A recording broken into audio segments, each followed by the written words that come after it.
कथा कहानी चैनल के आज के इस वीडियो में आपका स्वागत है। आज के इस वीडियो में कथा सम्राट प्रेमचंद द्वारा रचित एक बहुत ही महत्वपूर्ण कहानी पूस की रात, इसका वाचन करेंगे। साथ ही उन पंक्तियों के अर्थ को भी समझेंगे जिससे परीक्षा में बारंबार व्याख्याएं पूछी जाती है। अतः वीडियो को स्किप किए बिना पूरा देखिए ताकि पूरी कहानी आसानी से समझ में आ जाए। हल्कू ने आकर स्त्री से कहा, सहना आया है, लाओ जो रुपये रखे हैं उसे दे दूं, किसी तरह गला तो छूटे। मुन्नी झाड़ू लगा रही थी, पीछे फिर कर बोली, 3 ही तो रुपये है, दे दोगे तो कंबल कहाँ से आवेगा। माघ पूस की रात हार में कैसे कटेगी, उससे कह दो फसल पर दे देंगे, अभी नहीं। तो यहाँ आप देख पा रहे हैं जो किसान है तो किसान का नाम हल्कू है, उसकी पत्नी का नाम मुन्नी है और सहना जो कि महाजन है जो उधार दे के रखा है वो पैसा मांगने के लिए आया है। ये लोग किसी तरह 3 रुपया बचा के रखे हैं कि कंबल खरीदना है, जिससे कि जब खेत में रात में सोना पड़ेगा फसल की रखवाली के लिए तो क्या है कंबल के सहारे रात काटी जा सके। तो उसके लिए पैसा 3 रुपया बचा के रखा है जिसको कि हल्कू आकर मांग रहा है। हल्कू एक क्षण अनिश्चित दशा में खड़ा रहा। पूस सिर पर आ गया। कंबल के बिना हार में रात को वह किसी तरह भी नहीं सो सकता, मगर सहना मानेगा नहीं, घुड़कियां जमावेगा, गालियां देगा। भले ही जाड़ों में मरेंगे पर बला तो सिर से टल जाएगी।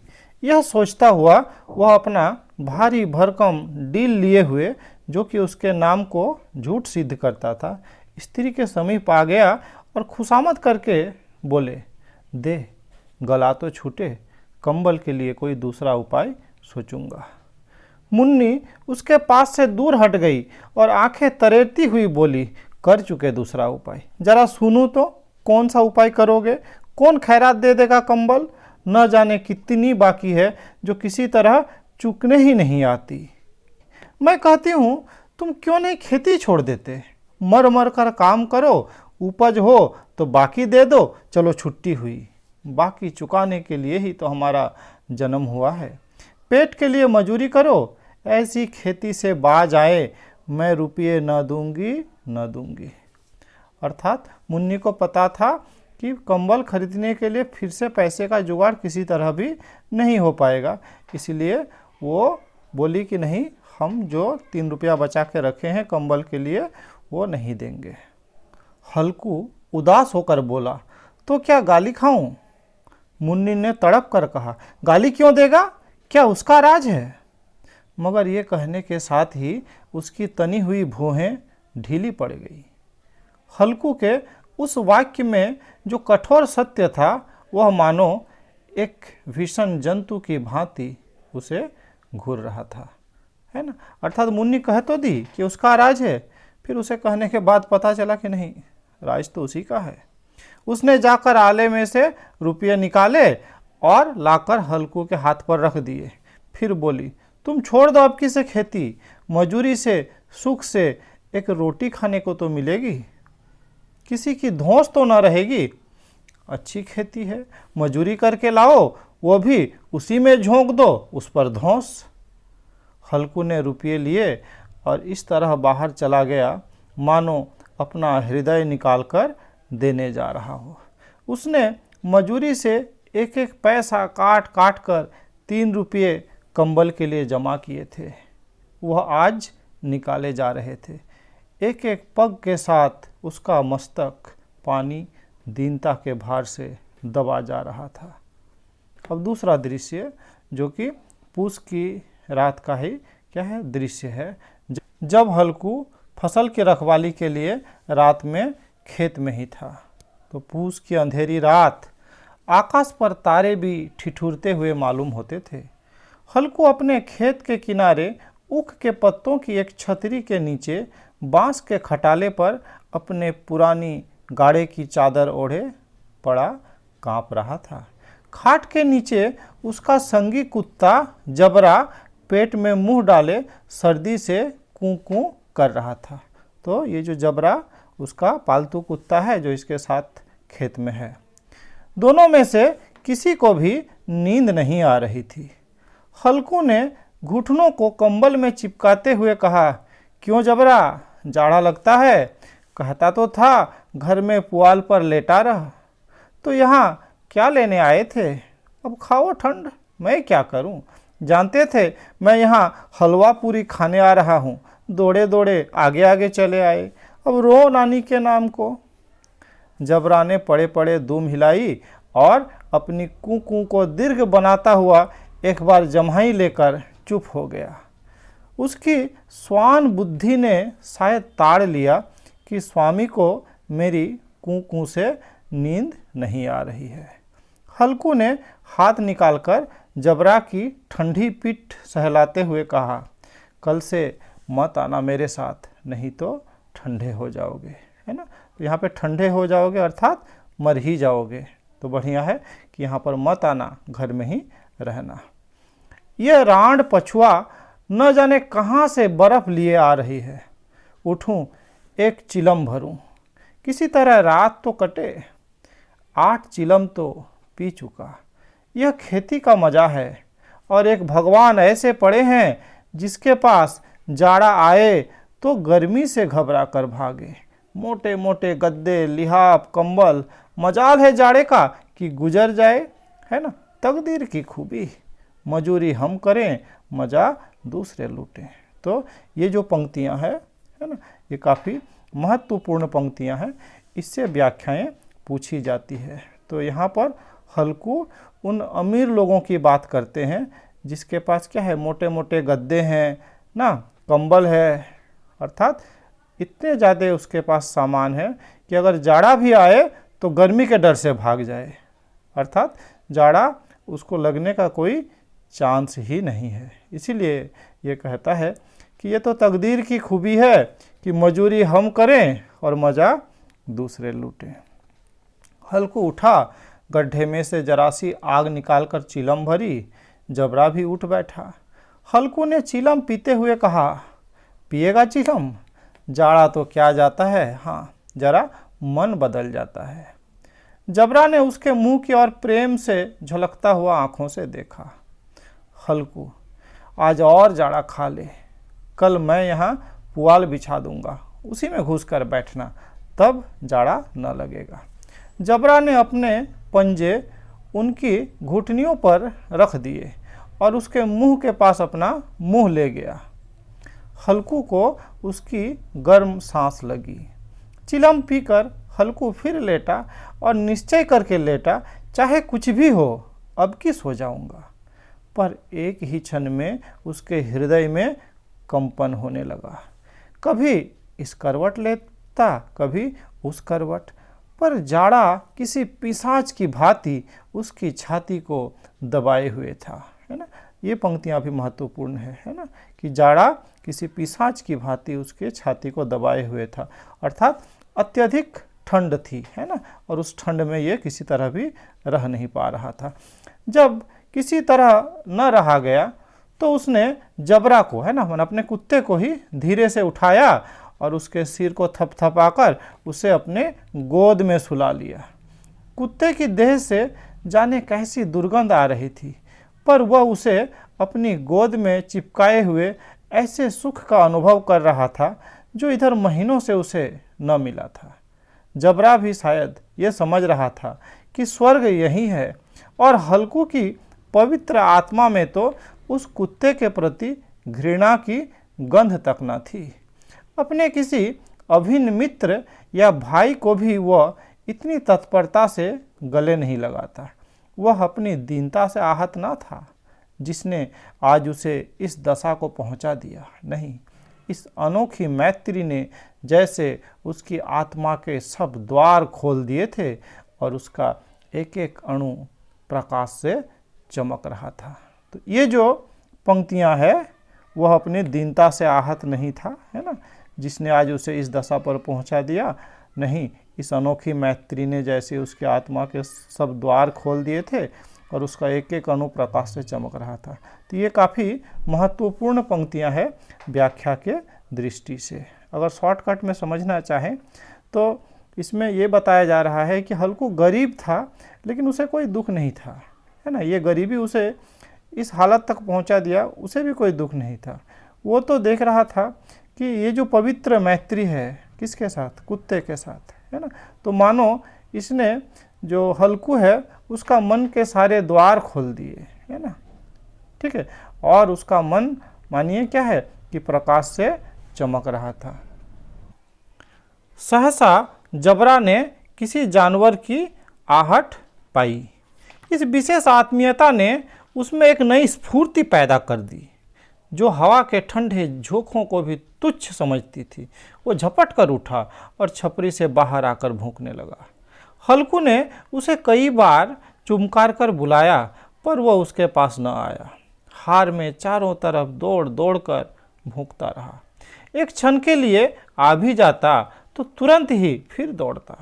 कर्तव्य उसके हृदय में अरमान की भांति ही उछल रहा था।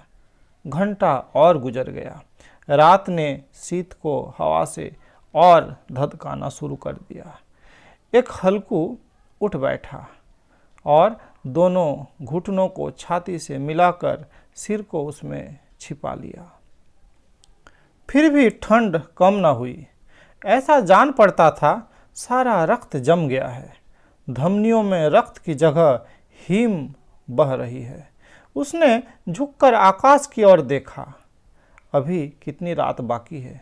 सप्तर्षि अभी आकाश में आधे भी नहीं चढ़े। ऊपर आ जाएंगे तब कहीं सवेरा होगा। अभी पहर से ऊपर रात बाकी है। हल्कू के खेत से कोई एक गोली के टप्पे पर आमों का एक बाग था। पतझड़ शुरू हो गई थी। बाग में पत्तियों का ढेर लगा हुआ था। हल्कू ने सोचा चलकर पत्तियां बटेरूं और उन्हें जलाकर खूब तापूं। रात को कोई मुझे पत्तियां बटोरते देखे तो शायद समझे कि कोई भूत है। कौन जाने कोई जानवर ही छिपा बैठा हो, मगर अब तो बैठे रहा नहीं जाता, है ना। अर्थात हल्कू को अत्यधिक ठंड लग रही थी। वो किसी तरह से भी उस ठंड को सह नहीं पा रहा था। उसने पास के अरहर के खेत में जाकर कई पौधे उखाड़ लिए और उनका एक झाड़ू बनाकर हाथ में सुलगता हुआ उपले लिए बगीचे की ओर चला। जबरा ने उसे आते देखा, पास आया और दुम हिलाने लगा। हल्कू ने कहा, अब तो नहीं रहा जाता जबरू, चलो बगीचे में पत्तियां बटोर कर तापें। टांटे हो जाएंगे तो फिर आकर सोएंगे, अभी तो बहुत रात है। जबरा ने कूं कूं कर सहमति प्रकट की और आगे बगीचे की ओर चला। बगीचे में खूब अंधेरा छाया हुआ था। अंधकार में निर्दय पवन पत्तियों को कुचलता हुआ चला जाता था। वृक्षों की ओस की बूंदें टप टप नीचे टपक रही थी। एकाएक एक झोंका मेहंदी के फूलों की खुशबू लिए हुए आया। हल्कू ने कहा, कैसी अच्छी महक आई जबरू, तुम्हारी नाक में भी सुगंध आ रही है। जबरा तो कहीं जमीन पर एक हड्डी पड़ी मिली थी, उसे निचोड़ रहा था। हल्कू ने आग जमीन पर रख दी और पत्तियां बटोरने लगा। जरा देर में पत्तियों का ढेर लग गया था। हाथ ठिठुरे जाते थे, नंगे पांव गले जाते थे और वह पत्तियों का पहाड़ खड़ा कर रहा था। इसी अलाव में वह ठंड को जलाकर भस्म कर देगा।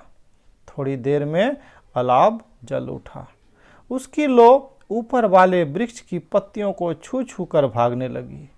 उस अस्थिर प्रकाश में बगीचे के विशाल वृक्ष ऐसे मालूम होते थे मानो उस अथाह अंधकार को उसने सिरों पर संभाले हुए हो। अंधकार के उस अनंत सागर में यह प्रकाश एक नौका के समान हिलता मचलता हुआ जान पड़ता था। हल्कू अलाव के सामने बैठा आग ताप रहा था। एक क्षण में उसने दोहर उतार कर बगल में दबा ली, दोनों पांव फैला दिए मानो ठंड को ललकार रहा हो। तेरी जी में जो आए सो कर। ठंड की असीम शक्ति पर विजय पाकर वह विजय गर्व को हृदय में छिपा न सकता था। उसने जबरा से कहा, क्यों जब्बर, अब ठंड नहीं लग रही है ना? जब्बर ने कूं कूं करके मानो कहा, अब क्या ठंड लगेगी, पहले से यह उपाय न सूझा, नहीं तो इतनी ठंड क्यों खाते? जब्बर ने पूंछ हिलाई। अच्छा आओ इस अलाव को कूद कर पार करें, देखें कौन निकल जाता है। अगर जल गए बच्चू तो मैं दबा न करूँगा। जब्बर ने उस अग्नि राशि की ओर कातर नेत्रों से देखा। मुन्नी से कल न कह देना, नहीं तो फिर लड़ाई करेगी। ये कहता हुआ वह उछला और उस अलाव के ऊपर से साफ निकल गया। पैरों में जरा लपट लगी, पर कोई बात न थी। जबरा आग के गिर्द घूमकर उसके पास आ खड़ा हुआ। हल्कू ने कहा, चलो, है ना, इसकी सही नहीं, ऊपर से और कूद कर आओ। वह फिर कूदा और अलाव के उस पार आ गया। अब अगला भाग। पत्तियां जल चुकी थी, बगीचे में फिर अंधेरा छा गया था। राख के नीचे कुछ कुछ आग बाकी थी, जो हवा का झोंका आ जाने पर जरा जाग उठती थी, पर एक क्षण में फिर आंखें बंद कर लेती थी। हल्कू ने फिर चादर ओढ़ ली और गर्म राख के पास बैठा हुआ एक गीत गुनगुनाने लगा। उसके बदन में गर्मी आ गई थी, पर ज्यों-ज्यों शीत बढ़ती जाती थी उसे आलस्य दबाए लेता था। जबरा जोर से भूख कर खेत की ओर भागा। हल्कू को ऐसा मालूम हुआ कि जानवरों का एक झुंड खेत में आया है। शायद नीलगायों का झुंड था। उनके कूदने दौड़ने की आवाज़ें साफ कान में आ रही थी। फिर ऐसा मालूम हुआ कि खेत में चर रही है। उनके चबाने की आवाज़ चरचर सुनाई देने लगी। उसने दिल में कहा, नहीं, जबरा के होते कोई जानवर खेत में कैसे आ सकता है? नोच ही डाले, मुझे भ्रम हो रहा है। कहाँ, अब तो कुछ नहीं सुनाई दे रहा है। मुझे भी कैसा धोखा हुआ। उसने जोर से आवाज़ लगाई, जबरा जबरा, पर जबरा भूखता रहा, उसके पास न आया। फिर खेतों के चरे जाने की आहट मिली। अब वह अपने को धोखा न दे सका। उसे अपनी जगह से हिलना जहर लग रहा था। कैसा दंदाया हुआ बैठा था। इस जाड़े पाले में खेत में जाना, जानवरों के पीछे दौड़ना असह्य जान पड़ा। वह अपनी जगह से न हिला। उसने जोर से आवाज़ लगाई, लिहो लिहो लिहो। जबरा फिर भूख उठा। जानवर खेत चर रहे थे। फसल तैयार है। कैसी अच्छी खेती थी, पर ये दुष्ट जानवर उसका सर्वनाश किए डालते हैं।